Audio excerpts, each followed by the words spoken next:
Hello students, welcome to next exam 8 PM by Aakarshak academy. आज हमारा basic chemistry का lecture number 6 है। हमने लास्ट लेक्चर में फिजिकल प्रॉपर्टीज़ एंड एप्लीकेशंस कहाँ तक के कर लिया था।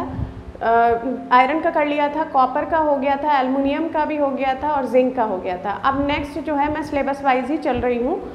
जिंक के बाद आपको दिया हुआ है क्रोमियम का, ठीक है। तो क्रोमियम का स्टार्ट करते हैं क्या, physical properties and applications of chromium.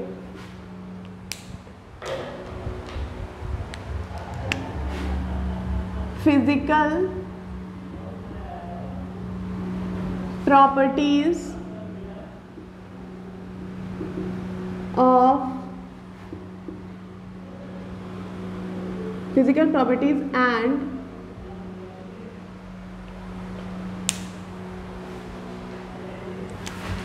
Applications of chromium. ठीक है, क्रोमियम।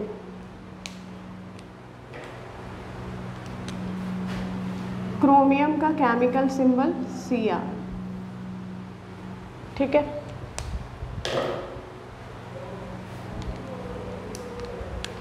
तो ये कैसा दिखता है, ठीक है। फिजिकल प्रॉपर्टीज में पहले अपीयरेंस पे आ जाते हैं कि ये कैसा दिखता है। तो ये जो होता है ये लस्ट्रस स्टील ग्रे कलर का है, ठीक है। दिस मेटल इज क्या लिखेंगे,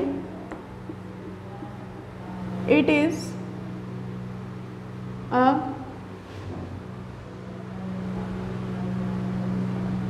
लस्ट्रस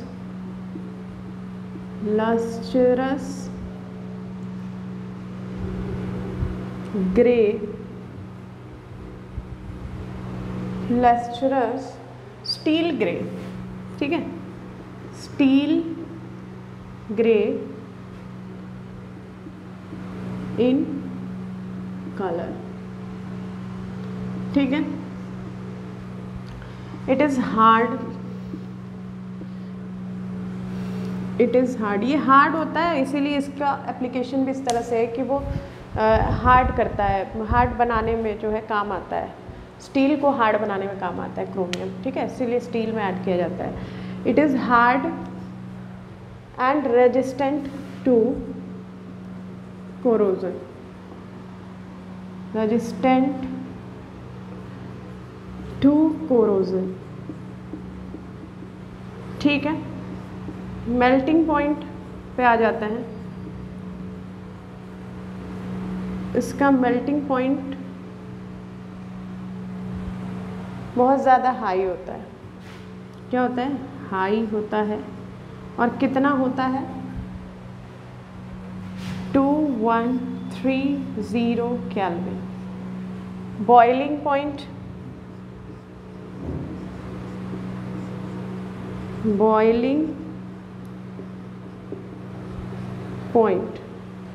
ये कितना होता है, 2945 केल्विन, ठीक है। ये हो गई बात बॉइलिंग पॉइंट और मेल्टिंग पॉइंट की। अब जो है कलर की अगर बात कर रहे हैं तो जो क्रोमियम के बाकी कंपाउंड्स भी सारे कलर्ड होंगे। कैसे होंगे, कलर्ड। क्रोमियम जो है ना कलरफुल टाइप का ही मेटल है, ठीक है। तो इसके जो है ऑल कंपाउंड्स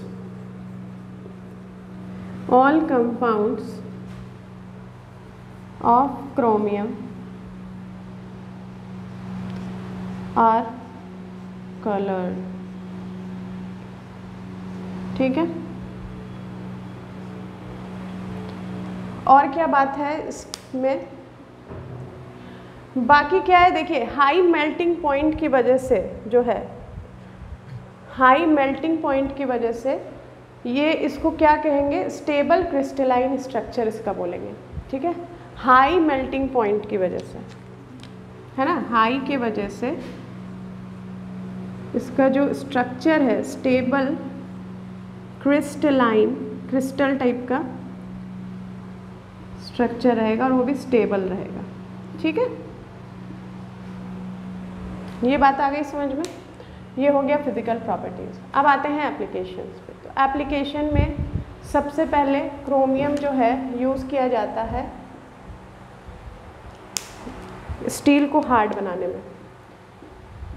यूज्ड टू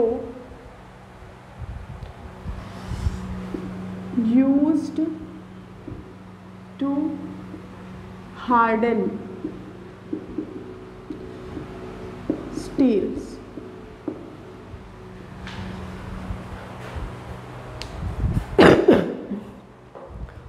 फिर क्या है, component of stainless steel and many other alloy. अब जो क्रोमियम है वो कंपोनेंट है किसका, स्टेनलेस स्टील आपने सुना होगा, है ना। तो स्टेनलेस स्टील का जो है कंपोनेंट है, ठीक है। It is the component of, यानी कि इसके कंटेंट्स होते हैं उसमें, component of stainless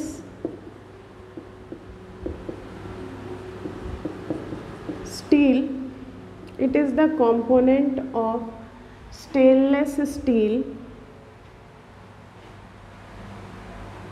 and many other alloys. इसके भी alloys हैं, many other alloys, ठीक है। ये हो गया। यूज्ड एज अ कैटलिस्ट, इसका भी कैटलिस्ट की तरह यूज होता है, यूज्ड एज अ कैटलिस्ट, ठीक है। कॉमनली यूज्ड फॉर प्लेटिंग, यानी कि जो इलेक्ट्रोप्लेटिंग मैंने बताया था ना, प्लेटिंग होती है, कब बताया था, इलेक्ट्रोकेमिस्ट्री में हमने पढ़ा था। यूज्ड फॉर प्लेटिंग, प्लेटिंग क्या होता है, डिपॉजिट की जाती है एक लेयर मेटल की दूसरे लेयर पर, ठीक है, यानी दूसरे सरफेस पर मेटल के, ठीक है, एक लेयर डिपॉजिट की जाती है, प्लेटिंग कहते हैं उसको। तो used for plating to produce a shiny hard surface that is resistant to corrosion, ठीक है।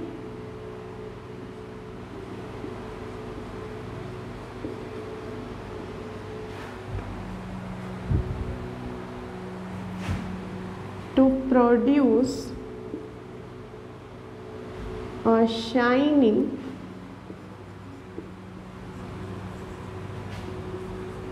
hard surface which is resistant to corrosion, ठीक है। ये हो गई बात। और इसका क्या है, इसको जो है ग्लास में ऐड किया जाता है, ग्लास होता है ना, ग्लास शीशा, ग्लास में ऐड किया जाता है। ग्लास क्या है, एक सेरेमिक है, ठीक है ना। तो ग्लास के अंदर ऐड किया जाता है किसको, क्रोमियम को, क्या करने के लिए, ग्रीन कलर प्रोड्यूस करने के लिए, ठीक है।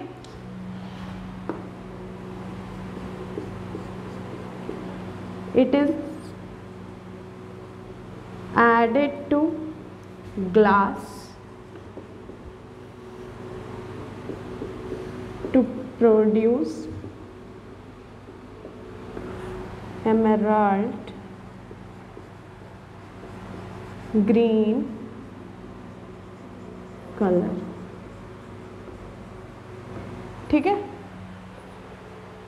वो जो ग्रीन टाइप का ग्लास देखते हैं आप लोग, जो एकदम ग्रीनिश टाइप का लुक आता है, तो वही क्रोमियम ऐड करने पर वो ग्लास जो है बनाया जाता है, ठीक है।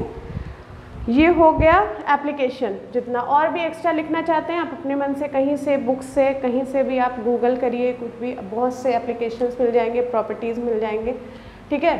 तो ये जो कॉमन प्रॉपर्टीज़ है, इतना मैंने लिखवा दिया है, तो ये आप नोट करिए। उसके बाद नेक्स्ट करते हैं।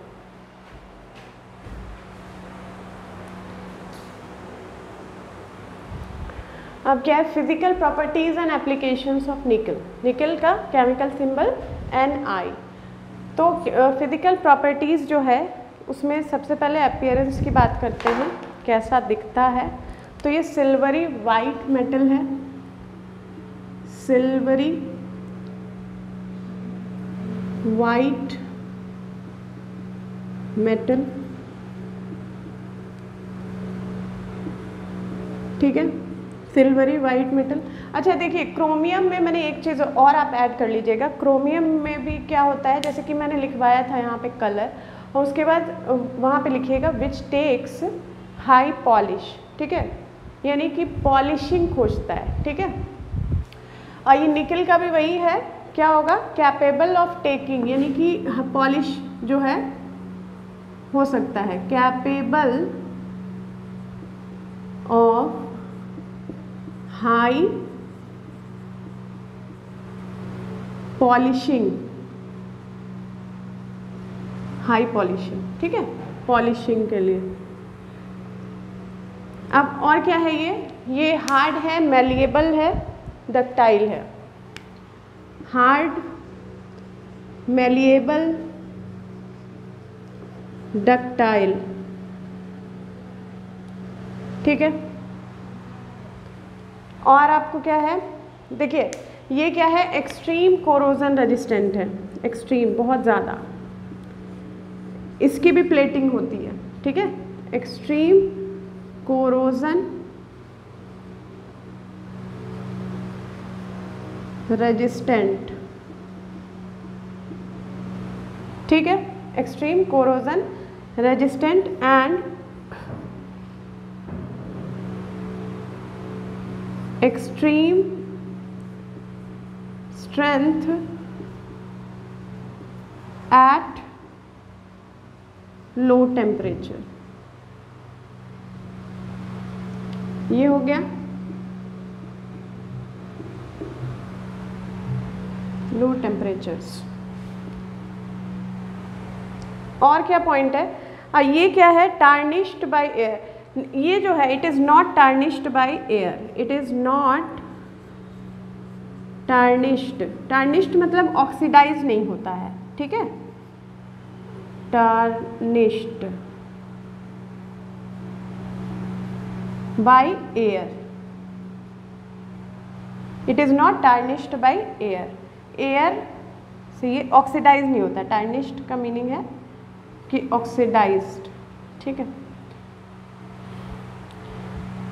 Tarnished by air as it has. देखिए इसके ऊपर क्या होता है, इसके सरफेस पर, निकल के सरफेस पर एक प्रोटेक्टिव ऑक्साइड फिल्म होती है, फिल्म यानी लेयर है, ठीक है, उसके सरफेस पर, तो इसीलिए वो एयर के वजह से ऑक्सीडाइज नहीं होता है, और जिसके वजह से ये एक्सट्रीम हाई क्या है, यानी हाई कोरोजन रेजिस्टेंट आप कह सकते हैं, ठीक है। ये एक्सट्रीम की जगह जो स्ट्रेंथ है यहाँ पे हाई लिख दीजिए, एक्सट्रीम बहुत ज़्यादा है, एक्सट्रीम इसके लिए ठीक है, ठीक है। तो क्या होगा, it has the ability, as it has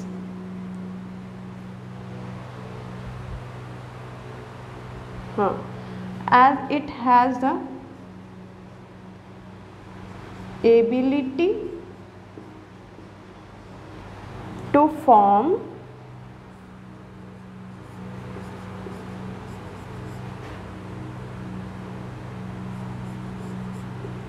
minutely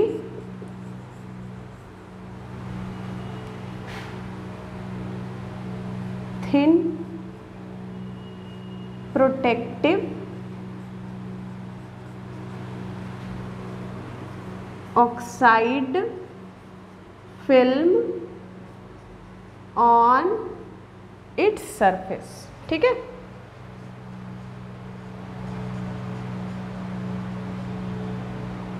okay, ये हो गया फिजिकल प्रॉपर्टीज। अब आते हैं एप्लीकेशंस पे। तो देखिए इसके भी एलॉयज होते हैं, ठीक है, बहुत से एलॉयज होते हैं, कुछ इंपॉर्टेंट मैं एक या दो लेके आपको उसके एप्लीकेशन भी समझाऊंगी, ठीक है। तो हम पहले एलॉय की ही बात कर लेते हैं, फिर और जनरल की बात करेंगे। तो इसमें जो एलॉय है निकल का, वो है मोनल, इम्पॉर्टेंट एलॉय जो है ना, इम्पॉर्टेंट एलॉयज़ की बात कर रही हूँ मैं, उनमें से एक दो मैं यहाँ पे लिख के बता रही हूँ, बाकी और भी आप देख सकते हैं और उसका यूज़ देख सकते हैं। मोनल मेटल्स कहते हैं उसको, जिसके अंदर क्या क्या होता है, 67% जो है निकल होता है, 67% निकल होता है, 30% कॉपर होता है, कॉपर होता है और आयरन होता है, 3% आयरन होता है। तो इस तरह के एलॉय को मोनल मेटल कह रहे हैं, इतने इतने कंपोजिशन है इसका ये, ठीक है। तो ये जो है यूज़ होता है किस में, use for acid proof impellers, used for acid proof impellers. Impellers क्या होते हैं, रोटेटिंग पार्ट होता है, ठीक है, रोटेटिंग पार्ट, जैसे कि किसी सेंट्रीफ्यूगल पंप में हो या फिर आप कंप्रेशर वगैरह देखते हैं, उसके अंदर जो रोटेटिंग पार्ट होता है ना, उसको कहते हैं इम्पेलर। तो वो एसिड प्रूफ बनाने के लिए यूज़ होता है मोनल मेटल, ठीक। और कहाँ होता है, processing equipments, for processing equipments and turbine blades. जो टरबाइन होता है, देखा ही होगा आपने टरबाइन, उसके ब्लेड्स के लिए, ठीक है, ये हो गया। एक और एलॉय जो है, जैसे कि निक्रोम, निक्रोम क्या नाम है इस मेटल का, एलॉय मेटल है ये, निक्रोम मेटल, निकल का एलॉय है, इसको आप क्रोमियम का एलॉय भी कह सकते हैं, क्योंकि इसमें क्रोमियम भी है लेकिन उतना नहीं है, इसलिए इसे निकल कहते हैं। 60% निकल है, फिर है इसमें क्रोमियम कितना परसेंट है, 25%, ठीक है, 25% क्रोमियम है, और जो है 15% आयरन है, ठीक है, क्या है 15% आयरन, और बाकी अदर चीज़ें भी होंगी। तो ये जो मेटल है निक्रोम, आपने सुना होगा निक्रोम का, है ना वर्ड, तो ये क्या है, एलॉय मेटल है निकल का, और इम्पॉर्टेंट एलॉय में से हम डिस्कस कर रहे हैं। तो निक्रोम मेटल जो है वो इसमें इतना तक कॉम्पोजिशन होता है, निकल, क्रोमियम एंड आयरन का, और ये जो है कि इसमें यूज़ होता है, use for making resistance coils, used for making resistant coils, resistant coils या रेजिस्टेंस कॉइल, ठीक है, रेजिस्टेंस कॉइल, रेजिस्टेंट में। हीटिंग एलिमेंट्स जो स्टोव में होते हैं, हीटिंग एलिमेंट्स इन स्टोव्स, ठीक है, उसको उसमें यूज होता है। इलेक्ट्रिक आयरन्स में, टोस्टर में, इलेक्ट्रिक आयरन्स में, टोस्टर में, इसी तरह और भी चीज़ों में, ठीक है। अब इसके अलावा और जो है इसका जो जनरल यूज, ये तो एलॉय का हो गया, ठीक है, और भी एलॉयज होते हैं वो आप देख सकते हैं अपने से। तो ये जो है निकल प्लेटिंग में बहुत, इलेक्ट्रोप्लेटिंग जो होती है, आपको पता है अच्छे से इलेक्ट्रोप्लेटिंग क्या होती है। इलेक्ट्रोप्लेटिंग जो होती है आयरन का किया जाता है इलेक्ट्रोप्लेटिंग, जैसे कि कंस्ट्रक्शन वगैरह, ब्रिज बना हुआ है, ठीक है ना, कंस्ट्रक्शन है, वहाँ पे आयरन का जो है क्या रॉड लगा होता है, बड़ा बड़ा, है ना, रॉड आयरन से ही होता है वो ब्रिज वगैरह जो बनता है। तो उसमें जो है कोटिंग की जाती है, उसमें प्लेटिंग की जाती है निकल की, क्योंकि ये एक्सट्रीम हाई कोरोजन यानी रेजिस्टेंट है। ठीक है, एक्सट्रीमली हाई कोरोजन रेजिस्टेंट, बहुत अच्छे से कोरोजन को ये रोक सकता है। तो इसलिए निकल की भी क्या प्लेटिंग की जाती है, इलेक्ट्रोप्लेटिंग से। ये हो गई बात, वो आप लिख सकते हैं, मैंने बोल दिया है। फिर यूज्ड एज अ कैटलिस्ट, ठीक है, कैटलिस्ट ये कहाँ पे यूज़ होता है? कैटलिस्ट जो है वेजिटेबल घी को जो है मैन्युफैक्चर करने में, वेजिटेबल घी होता है उसको मैन्युफैक्चर करने में, या फिर आप और भी कहाँ यूज़ हो सकता है, वहीं पर कैटलिस्ट के तरह ही अनसैचुरेटेड ऑर्गेनिक कंपाउंड्स को ये सैचुरेटेड ऑर्गेनिक कंपाउंड्स में कन्वर्ट करता है, ठीक है, वहाँ पे कैटलिस्ट की तरह यूज़ होगा।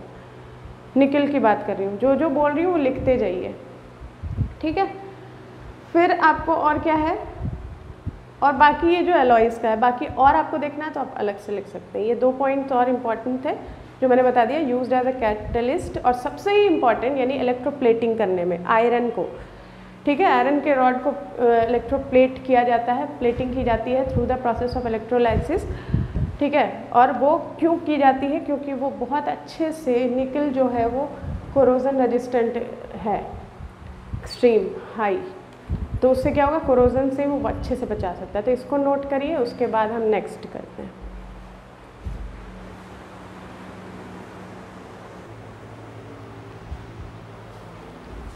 अब क्या है, physical properties and applications of, next है आपका टिन।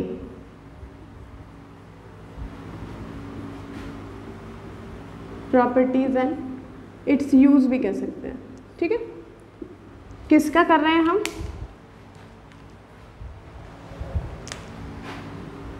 टिन। टिन का केमिकल सिंबल Sn। तो इसका जो है टिन, हाँ ठीक है, तो टिन का जो है फिजिकल प्रॉपर्टी हम देखते हैं क्या होता है। अपीयरेंस इसका कैसा है? सिल्वरी वाइट मेटल है। कैसा है? सिल्वरी वाइट मेटल, ठीक है, सिल्वरी वाइट मेटल है। और क्या है, टिन जो है बहुत आसानी से कट जाता है नाइफ से ही, ठीक है, इतना सॉफ्ट होता है। It is soft enough to be cut with knife, ठीक है, नाइफ। ये हो गया। इसका जो मेल्टिंग पॉइंट है और बॉइलिंग पॉइंट है, मेल्टिंग पॉइंट, बॉइलिंग पॉइंट, क्या है मेल्टिंग पॉइंट? मेल्टिंग पॉइंट है 232 डिग्री सेल्सियस। फिर है बॉइलिंग पॉइंट जो है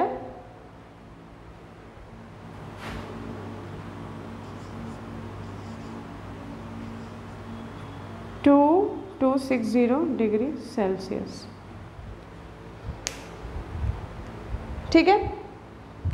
बार ऑफ टिन इज बेंट। देखिए एक इम्पॉर्टेंट चीज़ मैं यहाँ पे बताने जा रही हूँ, जैसे कि टिन का जो मतलब कहने का मीन्स है कि टिन जब बेंट किया जाता है, मतलब टिन तो इतना सॉफ्ट होता है, देखा ही है, टिन का कैन वगैरह रहता है, ठीक है, तो वो कितना आराम से क्या हो जाता है, बेंट हो जाता है, और मतलब आराम से आप उसको मोड़ सकते हैं ना हाथ से।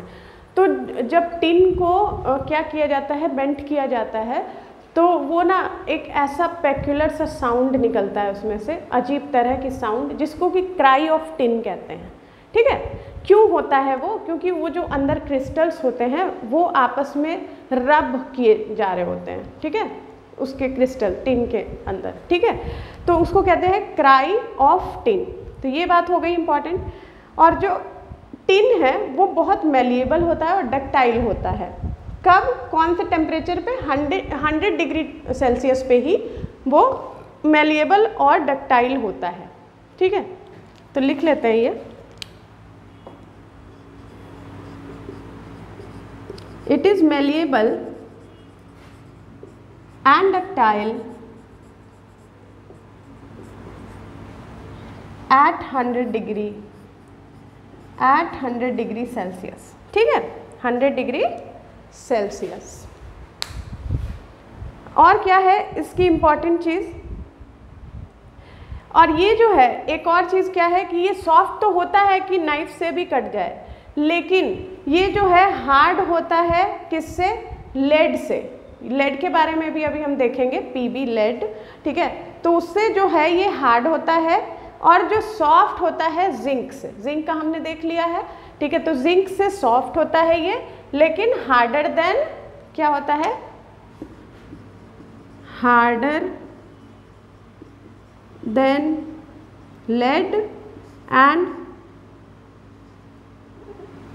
सॉफ्टर देन जिंक, ठीक है, ये हो गई इंपॉर्टेंट बात। ये सब हो गया इसका फिजिकल प्रॉपर्टीज, ठीक है, फिजिकल प्रॉपर्टीज। अब इसमें और भी एक चीज़ है, अगर आप इसको 200 डिग्री सेल्सियस पर हीट करते हैं, किसको, टिन को, तो ये जो है ब्रिटल हो जाता है। ब्रिटल आपको पता ही है, ब्रिटल क्या होता है, ऐसी प्रॉपर्टी जिससे वो टूट करके गिर जाए, है ना, क्रैक हो जाए।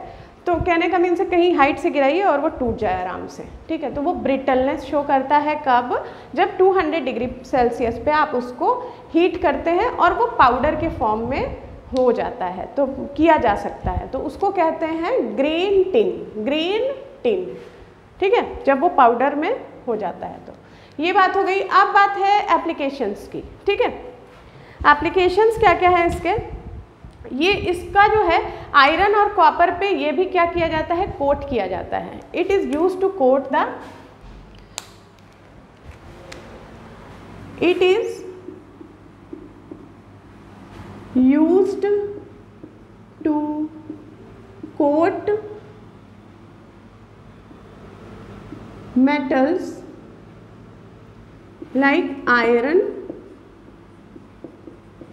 and copper, ठीक है, आयरन एंड कॉपर, ये हो गया आयरन एंड कॉपर को कोट करने के लिए यूज होता है, ठीक है। अब नेक्स्ट है जो मोस्ट ऑफ द टिन जो है वो किस में, टिन प्लेट्स बनाने में यूज़ होता है। टिन की प्लेट आपने देखी होगी, टिन प्लेट, वो असल में क्या होता है कि टिन कोटेड शीट्स होती है किसकी, आयरन एंड स्टील की, ठीक है। तो ये लिखते हैं most of the tin is use for the, most of the tin is used for making tin plates, ठीक है, टिन प्लेट्स बनाने में यूज होता है, टिन प्लेट्स, या फिर मेकिंग या मैन्युफैक्चरिंग आप जो कह सकते हैं, ठीक है। अब ब्रैकेट में लिख सकते हैं tin coated sheets of iron and steel, यानी यहाँ पे tin coated sheets of iron and steel, ठीक है, ये है। और इसका क्या यूज है, इसका और यूज है, used as tin foil for wrapping chocolate. अब देखिए टिन का भी क्या हो रहा है, टिन के भी फॉयल्स का क्या यूज हो रहा है, चॉकलेट और सिगरेट को रैप करने के लिए। Tin foil is used for wrapping chocolates and cigarette,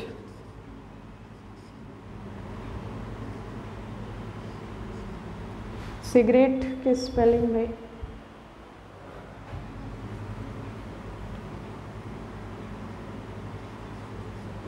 cigarettes, ठीक है,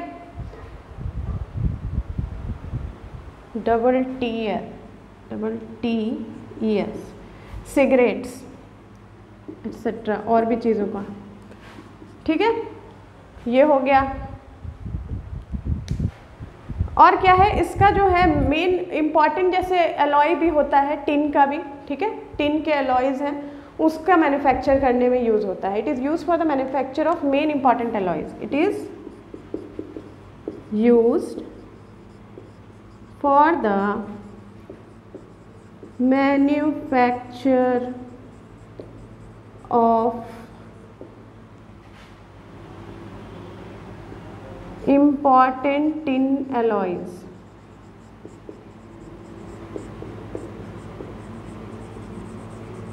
ठीक है, important tin alloys। इसमें आप ये हो सकता है जैसे कि सोल्डर्स,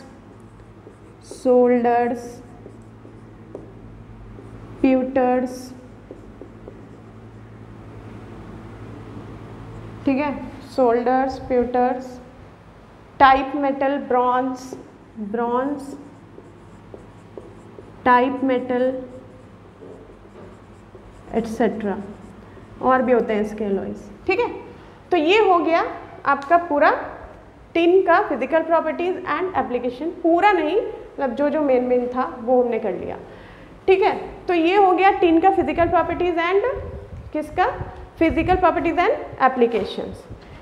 ठीक है, अब ये हो गया है, और अब हम नेक्स्ट जो करेंगे वो आपका नेक्स्ट, मतलब कि नेक्स्ट वाला जो आपका सिलेबस में दिया हुआ है वो दिया हुआ है लेड का। ठीक है, तो आप इसको नोट कर लीजिए।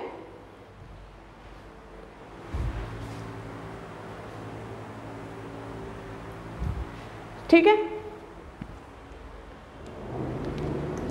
नोट आप कर लीजिएगा इसको, और हम नेक्स्ट लेक्चर में और जो बाकी जो इसके आगे है लेड का हम नेक्स्ट लेक्चर में करेंगे। ठीक है, इतना जो है ये टिन का हो गया है इस लेक्चर में। ठीक है, ओके स्टूडेंट्स, थैंक यू।